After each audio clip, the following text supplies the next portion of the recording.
नमस्ते, मैं हूं इकरामुल हक। आखिर गोराडीह प्रखंड के अगरपुर पंचायत में सभी राजनीतिक विश्लेषकों की नज़र क्यों टिकी है? क्यों कोई कह रहा है कि यहाँ पर त्रिकोणीय लड़ाई है तो कोई कह रहा है कि आमने सामने की लड़ाई है। जहाँ एक तरफ वर्चस्व है एक समुदाय को अपनी सीट बचाने की, वहीं दूसरे समुदाय को भी इस चुनौतियों को लेकर के वो चल रहे हैं कि सीट इस बार कहीं ना कहीं बदलाव हो। इन तमाम मुद्दों पर आज हमारे साथ डेजी जी बात करेंगे। हालांकि इनका जो वोटर लिस्ट में नाम है वो डेजी है। उस प्रत्याशी से हम बात करने की कोशिश करेंगे, क्योंकि यहाँ से इस बार ये अगरपुर पंचायत से अपने मुखिया पद की दावेदारी ठोक रही हैं और इसका चुनावी निशान ढोलक छाप है। आप देख सकते हैं तस्वीरों में, और इनके पति हैं अविनाश कुमार यादव जी। सबसे पहले तो आप मेरे चैनल में पहली बार आई हैं, तो आपका हम स्वागत करेंगे। धन्यवाद। आपका पूरा नाम क्या है? मेरा नाम डेजी है। डेजी। सर्टिफिकेट भी यही है? जी, डेजी। अगरपुर पंचायत में इस बार मुखिया प्रत्याशी के रूप में आप नॉमिनेट हुए हैं और दावेदारी कर रही हैं। क्यों लगा कि इंजीनियरिंग को छोड़ दिया जाए और अब ग्रामीण इलाके में जा कर के लोगों की सेवा की जाए? इंजीनियरिंग मेरा पूरा कंप्लीट हो चुका है। मेरी एजुकेशन डिग्री जो पूरी कंप्लीट हो चुकी है। उसके बाद जब मेरी शादी हुई तो मैंने देखा अगरपुर में, समाज में भी देखी, बहुत जगह अगरपुर में भी देखी कि क्या कहते हैं, यहाँ की जो जनता जो है बहुत ज़्यादा परेशान है कि उनको जो भी मुखिया प्रत्याशी पहले के हो चुके थे उन्होंने उनके लिए कुछ काम नहीं किया है, जिसके कारण जनता बहुत परेशान हो रही है। नाली नहीं बना हुआ है, उनको शौचालय की व्यवस्था नहीं है, लड़कियों के लिए एजुकेशन की व्यवस्था नहीं है। लड़कियां बहुत दूर दूर तक एजुकेशन के लिए जाती हैं, जैसे कि भागलपुर हो गया, और यहाँ पे हमारे अगरपुर में है नहीं व्यवस्था शिक्षा के लिए। ये सब मैंने देखा। और क्या कहते हैं, बुज़ुर्गों के लिए पेंशन की व्यवस्था बहुत से बुज़ुर्गों को मिला भी है, बहुतों को नहीं भी मिला है। तो इस चीज़ को मैंने देखा कि मतलब जब इनका हक है इस चीज़ का, जनता को जब सरकार दे रही है इस हक को, तो उनको क्यों नहीं मिला जा रहा है। इस चीज़ के लिए मैं सोची कि मैं जनता की सेवा करूं। और मैं शुरू से मेरे घर में भी मेरे ससुर जी, मेरी सासू माँ और मेरे हस्बैंड अविनाश कुमार यादव 10 साल से समाज सेवा में लगे हुए हैं, जिसके कारण मेरा भी मन में उत्साहित हुआ कि मुझे भी समाज की सेवा करनी चाहिए। ये सब देख के मैं समाज की सेवा करने के लिए उत्साहित हुई हूँ। भारत में नारियों को देवी का दर्जा दिया जाता है और राजनीतिक क्षेत्र में स्त्रियों का वर्चस्व बड़े संघर्ष के बाद स्थापित होता है। नारियों को, स्त्रियों को बड़ी चुनौतियों का सामना करना पड़ता है। आप चुनौती का सामना कर रही हैं? हम कर रहे हैं चुनौतियों का सामना। जहाँ समाज में जा के देख रहे हैं महिलाओं को क्या क्या दिक्कत हो रही है, ये दिक्कतों को महसूस कर रही हूँ, क्योंकि मैं भी एक महिला हूँ। तो महिलाओं की दिक्कत तो मुझे देखा जाएगा। बुजुर्ग है, वो मेरे दादा के समान है, दादी के समान है, उनकी दिक्कत तो मुझे देखा जाएगा। तो मैं देख के उनको, मेरे मन में भी ऐसा हो रहा है कि हाँ, मुझे भी उनके लिए कुछ करना चाहिए। और समाज से मैं यही आग्रह करूँगी कि उनको मिल के मेरे साथ समाज की सेवा करनी चाहिए और समाज को उज्जवल बनाना चाहिए, ताकि हम समाज के लिए बहुत कुछ कर सकें। एक महिला होने के नाते जब आप क्षेत्र घूमती हैं तो क्या लगता है, महिलाओं का आशीर्वाद और झुकाव आपकी तरफ बनता है? हाँ, बनता है। उन्होंने मुझे इसलिए चुना है कि ताकि उनको लगता है कि मैं कुछ कर सकती हूँ। मैं समाज के लिए, मैं सबसे पहले धन्यवाद तो अपने समाज को देना चाहती हूँ, अपने अगरपुर वासियों को देना चाहती हूँ कि उन्होंने मुझे इस काबिल समझा कि मैं मुखिया के लिए प्रत्याशी खड़ी हूँ। आमतौर पर जो प्रखंड होते हैं उसमें जो प्रत्याशी होते हैं उसे डमी माना जाता है। ज़्यादातर या तो उनके ससुर या फिर उनके जो पति होते हैं वही सामना करते हैं प्रशासनिक पदाधिकारियों को और योजनाओं को स्थापित। ये बात मैं आपके एग्री हूँ इस चीज़ से कि करते हैं, लेकिन जब मैं अपने आप को इस काबिल समझ रही हूँ कि मैं खुद कुछ कर सकती हूँ, तो मैं ये नहीं कहूँगी कि सास नहीं कर सकते, ससुर नहीं कर सकते या हस्बैंड नहीं कर सकते, करो। लेकिन मैं मैदान में खुद खड़ी हो के समाज की सेवा करना चाहती हूँ। खुद इस चीज़ को महसूस करना चाहती हूँ कि लोगों को क्या दिक्कत है, क्या परेशानी है। इस चीज़ के लिए मैं दूसरों को नहीं दबाव दूंगी कि मेरे हस्बैंड ही जाके बोले या मेरे पति जी, मेरे ससुर जी ही जाके बोले। मैं जब उम्मीदवार हूँ तो मैं खुद इनकी प्रॉब्लम को समझूँ, जब तो मैं आगे कुछ कर सकती हूँ उनके लिए, मैं उनके परेशानियों को समझने के लिए। इसलिए मैं मैदान में उतरी हूँ कि मैं उनकी परेशानी को समझ सकूँ और उनके लिए कुछ कर सकूँ। जब क्षेत्र घूमते हैं तो लोगों से मिलते हैं, क्षेत्र की समस्याओं से अवगत होते हैं, क्या लगता है जनता यदि आशीर्वाद देती है तो 5 वर्ष पूरे क्षेत्र को सही करने के लिए काफ़ी है या फिर और भी समय चाहिए? अब पहले तो मैं उनको ये कहूँगी कि 5 वर्ष के लिए मुझे पहले समझिए तुम लोग। अब उन्होंने मुझे समझा, इसलिए मुझे उन्होंने प्रत्याशी के लिए उम्मीदवार बनाया, खड़ा किया उस मुखिया पद के लिए।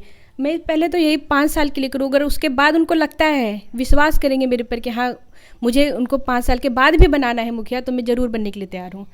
क्योंकि मुझे मन में है कि मैं इस चीज़ को कर सकती हूँ, गांव की सेवा कर सकती हूँ, समाज की सेवा कर सकती हूँ, अपने अगरपुर वासियों को खुश रख सकती हूँ। अगरपुर पंचायत से इस बार दर्जन भर प्रत्याशी हैं मुखिया के और सभी महिलाएं हैं। सभी महिलाएं, आपको कितना अंतर लगता है अन्य महिलाओं की तुलना में? खुद को कहाँ पाती हैं? मैं अपने नंबर 1 पे पाती हूँ खुद की।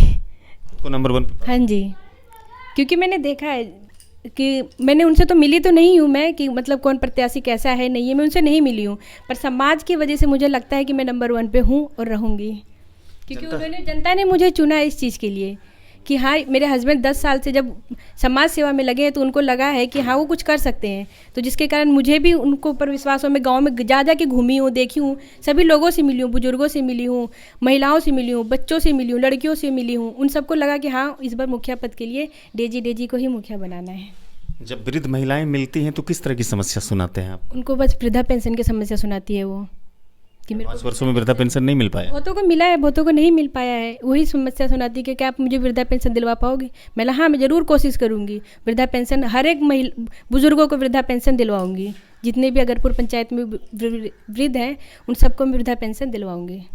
आपके मस्तिष्क में क्या है अगरपुर पंचायत को लेकर के? चूंकि आप इंजीनियरिंग किए हैं तो आपका एक टेक्निकल माइंड माना जाता है, टेक्निकल माइंड यही टेक्निकल पे ही टिकी हुई है, आप इस चीज़ को समझ सकते हैं। किस तरह का विकास आप चाहते हैं अगरपुर में हो? डिजिटल, मतलब डिजिटल विकास हो, हर एक चीज़ में बदलाव हो, लोगों को लगे कि हाँ कुछ कर सकते हैं। जैसे रोड बन गया, रोड में बहुत सी दुर्घटनाएं हो जाती हैं कि कुछ हो जाता है, बाई चांस रात में जाओ, लाइट की प्रॉब्लम हो रही है, लाइट में रात में जाते हैं कोई तो दिक्कत हो जाती है उनको, तो मैं ये चाहती हूँ रोड भी बन जाए, अच्छे से रहे सब कुछ। आपके घर के सामने जो सड़क है अच्छी अवस्था में नहीं है, तो अभी मैं मुखिया बनी कहाँ थी, अब बनूंगी तो अच्छी अवस्था में करूँगी ना। ऐसा उम्मीद है कि आप बनेंगे तो काम करेंगे? जरूर करूँगी, बस मैं आपको थोड़ी सी राजनीतिक दांवपेच की तरफ लेके चलता हूँ। इस वक्त जो अगरपुर पंचायत में समीकरण तैयार हो रहा है पंचायत चुनाव में, मुखिया को लेकर के, उसके चुनाव को लेकर के, किस तरह का समीकरण बन रहा है? कोई कहता है कि त्रिकोणीय लड़ाई है, कोई कहता है आमने सामने की लड़ाई है, किसी को लगता है कि मुझे सीट बचाना मेरे लिए बहुत बड़ी चुनौती है, कोई कहता है कि इस बार सत्ता परिवर्तन होगा तो मुखिया हम ही बनेंगे। देखिए, मैं ये नहीं कह रही हूँ कि क्या कहते हैं त्रिकोणीय लड़ाई है या कैसी लड़ाई है, क्या लड़ाई है। जिसके मन में हमने ठान लिया कि हमें समाज की सेवा करना है, बुजुर्गों के लिए, लेडीज़ के लिए, महिलाओं के लिए, इस गाँव के लिए कुछ करना है, तो हमें किसी से लड़ने की ज़रूरत नहीं है। अगर हमने मन में ठान लिया है तो सब हमारे साथ हैं। कहते हैं एकता में बल है, तो पूरी जनता हमारे साथ है, इसलिए हम जरूर जीतेंगे। हमारे चैनल के माध्यम से क्या कुछ कहेंगे अपने क्षेत्रवासियों को? क्षेत्रवासियों को मैं धन्यवाद देना चाहती हूँ कि उन्होंने मुझे अगरपुर पंचायत के लिए मुखिया उम्मीदवार के लिए स्वीकार किया है, इसलिए मैं उनका बहुत बहुत आभारी हूँ। जीत को लेकर के कितना आश्वस्त? बहुत ज़्यादा, 100% एक्साइटेड है जी। लगता है कि जीतेंगे भी हो सकता है, लगता है जीतेंगे। हाँ, जीतेंगे ही। जब जनता साथ है तो जरूर जीतेंगे। अगर जनता चाहती है कि इस गांव में विकास हो तो मुझे जरूर जिताएंगी। युवाओं का साथ है आपके साथ? हाँ, युवाओं का भी साथ है, गर्ल्स का साथ है, बॉयज़ का साथ है, क्योंकि युवाओं को भी लगता है, युवा पढ़े लिखे हैं, समझदार, उनको लगता है कि क्या होना चाहिए। मैक्सिमम युवा भी हैं, मैक्सिमम साथ में आप जाके मतलब बहुत से युवा से पूछ सकते हैं, बातचीत कर सकते हैं। आपके पंचायत में मैडम कहते हैं कि जात पात होता है, उससे कैसे लड़िए? जात पात से कोई भेदभाव नहीं करती मैं, और मैं जनता को भी यही कहूँगी कि जात पात में कुछ नहीं रखा है, क्योंकि सबका खून एक जैसा है, हिंदू का भी खून एक है, मुसलमानों का भी खून एक है, तो हमें जात पात का भेदभाव नहीं करना चाहिए। आपका मजबूत जोन वार्ड संख्या 5, 6 और 1 और 2 सब अब तक जो जानकारी मिल पाई है वो जोन मजबूत माना जाता है। और जो मेरे आपके ससुर से जो बातचीत हो रही थी तो मुझे कुछ समीकरण वो बता रहे थे कि इस जोन में हम मजबूत हैं, लेकिन प्रत्याशी भी तो कई एक हैं। मतलब जो आपका वोट बैंक का आधार है वार्ड संख्या 5, वार्ड संख्या 6, जैसा कि आपके ससुर कहते हैं जयप्रकाश यदि कि हमारे ये क्षेत्र मजबूत क्षेत्र है, तो आप यदि घूमते हैं तो लोगों का एक्सप्रेशन भी तो आप पढ़ते होंगे, किस क्षेत्र में मुझे ज़्यादा प्यार मिलता है और किस क्षेत्र में मेरी बाइकआउट होती है, या फिर मुझे मैं जितने भी अभी तक तो मैं पूरे समाज में घूमी हूँ, अपने जितने पंचायत है मेरे सब में मैंने दायरा किया है, तो मुझे यहाँ से ऐसा लगता है कि हाँ वो लोग मेरे साथ हैं, मुझे फील होता है, क्योंकि उनकी बातों के एक्सप्रेशन से लगता है मुझे कि वो लोग मुझे मेरे साथ हैं, मुझे सहमति दे रहे हैं कि हाँ इस बार हम उम्मीदवार डेजी को ही बनाना है मुखिया। मतलब इस बार अगरपुर पंचायत में महिला प्रत्याशी का अगर चर्चा हो तो डेजी का जी। बातचीत करने के लिए और अपना बहुमूल्य समय देने के लिए आपका बहुत बहुत शुक्रिया। धन्यवाद, और आप लोगों का भी बहुत बहुत शुक्रिया कि मेरी बातों को समाज तक पहुँचाइए और उनको लगे कि हाँ मैं कुछ कर सकती हूँ, तो उनको प्लीज़ सहमति दूंगी और धन्यवाद करूंगी दिल से अपने सारे जनता को। शुक्रिया। तो ये शब्द डेजी के थे जो इस बार मुखिया प्रत्याशी हैं अगरपुर पंचायत से। कहते हैं कि क्षेत्रों में विकास नहीं हुआ है, इसलिए मुझे ऐसा लगता है कि जनता यहाँ से आशीर्वाद देंगे। चुनावी राजनीति पर भी ये चर्चा करते हैं, कहते हैं कि नहीं इस बार बदलाव होगा, और मैंने अथक प्रयास किया है और डोर टू डोर जाके लोगों को समझाया, अपने पक्ष में वोट करने की अपील की है। लेकिन डेजी डेजी के शब्दों की गहराई चुनावी परिणाम के बाद पता चल पाएगा कि शब्द कितने गहरे थे। फिलहाल इस वीडियो को हम ख़त्म करते हैं। हमारे चैनलों पर अगर आप नए हैं तो सब्सक्राइब कर लीजिए, साथ में इसी तरह के वीडियोस देखने के लिए बेल आइकन को भी दबाइए। हमारी इस बातचीत को अगर फेसबुक पर आप देख रहे हो तो अगर अच्छी लगती हो तो साझा कीजिए और टिप्पणी जरूर दीजिए। धन्यवाद।